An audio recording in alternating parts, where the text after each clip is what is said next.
주님, 우리가 주님의 마음을 본받기를 원합니다. 곳에서 살아가면서 주님께서 허락하신 이 생명이 허락하는 한 이 땅 가운데 살아가면서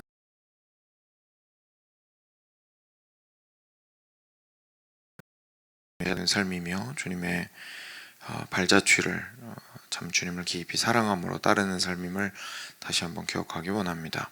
사랑하는 주님, 저희가 주님을 향하여서 사랑을 고백하기를 기뻐할 수 있도록 하여 주시고, 그런데 거기에서도 그치지 않고 고백한 사랑처럼 그 길을 걸어가는 자들 될 수 있도록 주께서 은혜를 주시기를 간절히 간구드립니다. 삶 속에서 주님을 사랑하지 못하게 만들고 주님을 보지 못하게 만들고, 그리고 사랑하는 마음이 있더라도 자꾸 뒷걸음질 치게 만드는 일들은 참 많이 발생합니다. 아버지께서 저희가 온전히 사랑하는 자 되며 사랑하는 자답게 살아갈 수 있기 위하여 함께하여 주시옵소서. 주님, 이 아침에도 말씀을 통하여 우리에게 그 귀한 사랑을 저희에게 베풀어 주시고, 또한 주님을 사랑하는 마음을 허락하여 주시기를 간절히 간구드립니다. 오늘 말씀을 통하여 그리스도를 보게 하시고 그 가운데서 드러난 주님을 인하여서 저희가 참으로 기뻐하며 격려받고 오늘을, 내일을, 그리고 그 이후의 시간들을 살아나가는 힘을 얻도록 하여 주시옵소서. 감사하며 우리 주 예수 그리스도의 이름으로 기도드렸습니다. 아멘. 네, 열왕기하 4장 이제 뒷부분입니다. 38절부터 44절까지인데요. 굉장히 짧긴 하지만 두 가지 재미있는 사건이 또 있습니다. 그래서 같이 교독하겠습니다. 제가 먼저 한 절 읽겠습니다. 엘리사가 다시 길갈에 이르니 그 땅에 흉년이 들었는데 선지자의 제자들이 엘리사의 앞에 앉은지라. 엘리사가 자기 사원에게 이르되 큰 솥을 걸고 선지자의 제자들을 위하여 국을 끓이라 하매, 한 사람이 채소를 캐러 들에 나가 들포도 덩굴을 만나 그것에서 들호박을 따서 옷자락에 채워가지고 돌아와 서로 국 끓이는 솥에 넣되 그들은 무엇인지 알지 못한지라. 이에 퍼다가 무리에게 주어 먹게 하였더니 무리가 국을 먹다가 그들이 외쳐 이르되 하나님의 사람이여 솥에 죽음의 독이 있나이다 하고 능히 먹지 못하는지라. 엘리사가 이르되 그러면 가루를 가져오라 하여 솥에 던지고 이르되 펴다가 무리에게 주어 먹게 하라 하매 이에 솥 가운데 독이 없어지니라. 한 사람이 바알 살리사에서부터 와서 처음 만든 떡 곧 보리떡 20개와 또 자루에 담은 채소를 하나님의 사람에게 드린지라. 그가 이르되 무리에게 주어 먹게 하라. 그 사원이 이르되 내가 어찌 이것을 100명에게 주겠나이까 하나 엘리사는 또 이르되 무리에게 주어 먹게 하라. 여호와의 말씀이 그들이 먹고 남으리라 하셨느니라. 같이 읽겠습니다. 그가 그들 앞에 주었더니 여호와께서 말씀하신 대로 먹고 남았더라. 아멘. 네, 수냄 여인의 아들을 이제 먼저는 수냄 여인에게 아들을 가질 수 있도록 해주었고, 그리고 나서 갑작스럽게 이제 머리가 아프다고 해서 죽어버린 그 아들을 다시 살리게 된 이야기가 이제 앞부분에 쭉 이어지게 되었습니다. 그러면서 특히 어제 말씀에서 엘리사가 우리 아들에게 가서 그 다락방에 누워져 있는 이렇게 아들에게 가서 먼저 하나님께 기도하고, 그리고 나서 그 위에 눈과 입과 손을 맞추고 폭에서 2번 그렇게 하고 아이가 살아나는 것을 이제 저희가 보았는데요.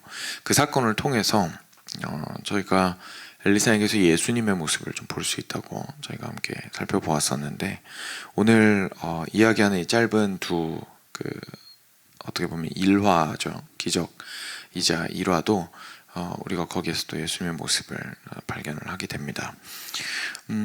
먼저 첫 번째 부분인데요. 첫 번째 38절 보시면 엘리사가 이제 다시 길갈로 갔습니다. 그러니까 엘리사가 그 길갈이라는 곳이랑 갈멜산이랑 이렇게 왔다 갔다 했었거든요. 수냄 여인이 있던 그 동네가 그 사이에 있다 보니까 거기에서 수냄 여인을 만났던 건데, 이번에 다시 길갈로 갔습니다.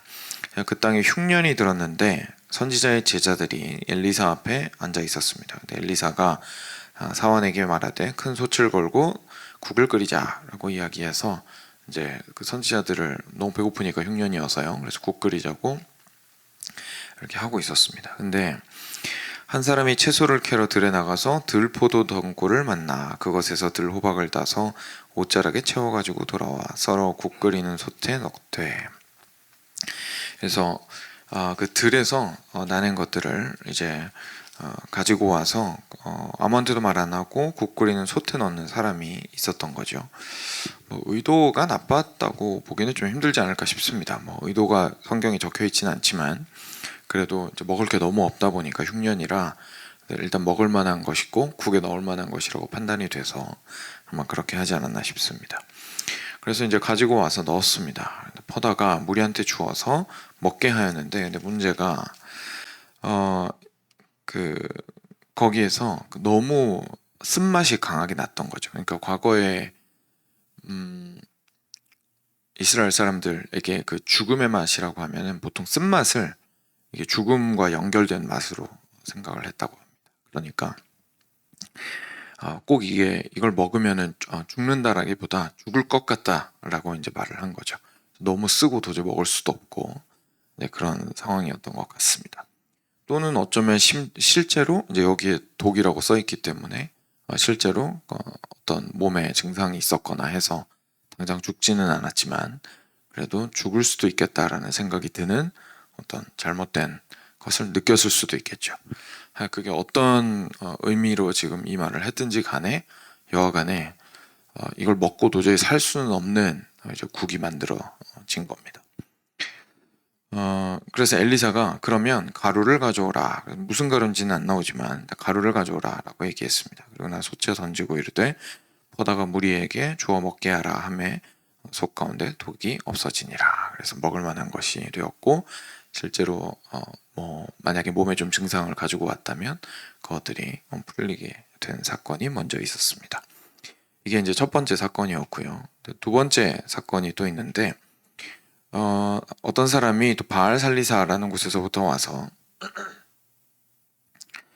처음 만든 떡, 곧 보리떡 20개와 또 자루에 담은 채소를 가지고 엘리사를 사랑하는 마음에 이제 드린 겁니다. 귀하죠. 왜냐하면 지금 흉년이잖아요.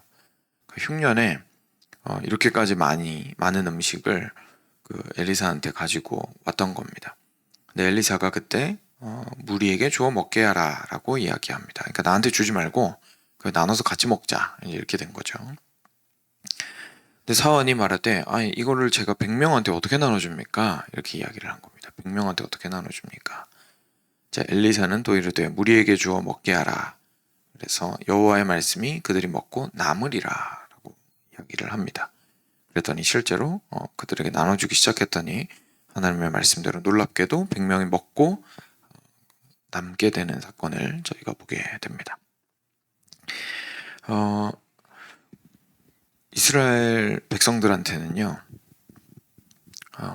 선지자들 중에 이제 영어식으로 얘기하면 the prophet이죠. 앞에 더가 붙을 수 있는 한 명 딱 꼽으라 그러면 우리에게 있는 유일한 선지자 이렇게 이야기를 한다면 혹시 누구를 떠올렸을까요? 모세였습니다.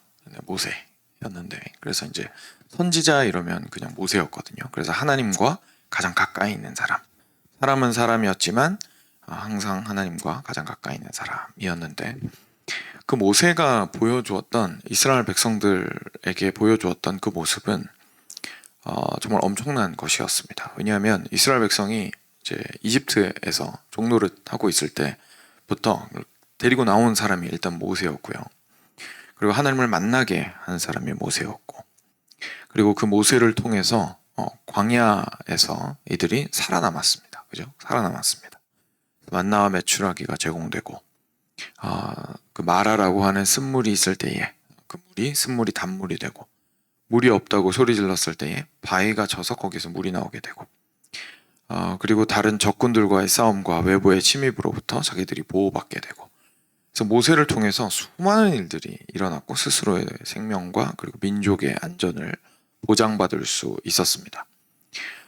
그뿐만이 아니라 법이 주어졌죠. 하나님의 말씀이 주어졌고 항상 가르침이 거기에 있었고 율법이 주어졌고 그리고 제사가 진행이 되었고 제사장들이 세워지게 되었고, 그래서 정말로 이스라엘 백성들이 하나님의 나라, 하나님의 백성답게 살아갈 수 있도록 하는 데에 가장 결정적인 역할을 했던 사람이 모세였습니다. 그리고 나서 그 모세가 이스라엘 백성들을 어떻게 보면 만들어 놓은 거죠. 궁극적인 의미에서는 하나님께서 만드신 거지만 인간적인 레벨에서 보면 이제 모세가 만든 거나 마찬가지였는데, 모세가 그렇게 만들고 나서 안타깝게도 약속의 땅으로는 들어가지 못했지만 거기에서 그는 이제 죽음을 보지 않은 것으로 저희가 생각하고 있습니다. 그래서 하나님께서 직접 그 모세를 데리고 가셨던 것이죠. 그래서 항상 이스라엘 백성들은 그 이후에 모세를 돌아보았습니다. 항상 그때의 자기 자신들을 출애굽에서 인도하여 낸 하나님을 모세를 통해서 기억할 수 있었고, 거기에서 자기들의 정체성을 확인할 수 있었고, 오늘 헤맬 때에도 왜 헤매면 안 되는지, 그리고 헤매지 말고 어디로 가야 하는지를 이렇게 나침반처럼 보여주는 사람이 결국은 모세였습니다. 그래서 모세가 함께하지 않았을 때에도 항상 모세를 기억할 수밖에 없었거든요. 근데 놀랍게도 하나님께서 모세한테 이 다음에 너와 같은 선지자가 이 땅 가운데 나타날 것이라는 이야기를 해주셨습니다. 그럼 이스라엘 백성들 입장에서는 기대하게 되잖아요. 그리고 모세를 생각하면서 이렇게 엄청난 우리 민족을 만든, 그리고 이끌어온, 그리고 하나님 앞에서 올바르게 살게 해준 민족의 지도자로서의 선지자가 다시 온다는 얘기구나, 이제 이 마음을 가지게 되거든요. 근데 그러다가 이렇게 막 저희가 그 빨리 감기를 해서 오늘 본문까지 돌아오면, 이스라엘이 그래 승승장구했으면 괜찮은데 모세 이후에 약속의 땅에 들어가서 나라가 세워지긴 했지만 결국 또 둘로 쪼개지고, 그리고 둘로 쪼개진 다음에 그나마도 하나님과 좋은 관계를 유지하면서 잘 살았으면 좋겠지만, 기억하시다시피 아합 왕이나 그리고 그 이전에 있었던 다른 악한 왕들을 통해서 이스라엘과 남유다 누가 뭐라 할 것 없이 두 나라 다 아주 엉망으로 하나님 앞에서 이제 무너져 내려가는 것들을 저희가 보게 됩니다. 근데 그때에 엘리야와 엘리사라는 이제 이전에 있어 왔던 다른 지도자들과는 많은 면에서 급이 다른 굉장한 능력과 하나님의 성령의 능력을 따라서 일을 행하는 선지자가 등장을 하게 된 거죠. 그럼 이 사람들 입장에서는 누가 생각나겠습니까? 모세가 생각이 납니다. 모세가 생각이 나는 겁니다. 이게 중요한 게 있습니다. 그냥 모세가 생각나서 중요한 게 아니고, 하나님께서, 모세가 생각났다는 건 하나님께서 우리 백성을 버리지 않으셨다, 우리와 함께 하신다, 이 지도자가 주님의 능력으로 이런 일들을 행한다는 것은, 모세를 생각나게 하는 일들을 행한다는 것은 이 선지자를 통하여 하나님께서는 끝까지 포기하지 않으시고 우리를 구원하고자 하신다라는 것을 사실상 보여주는 것이었습니다.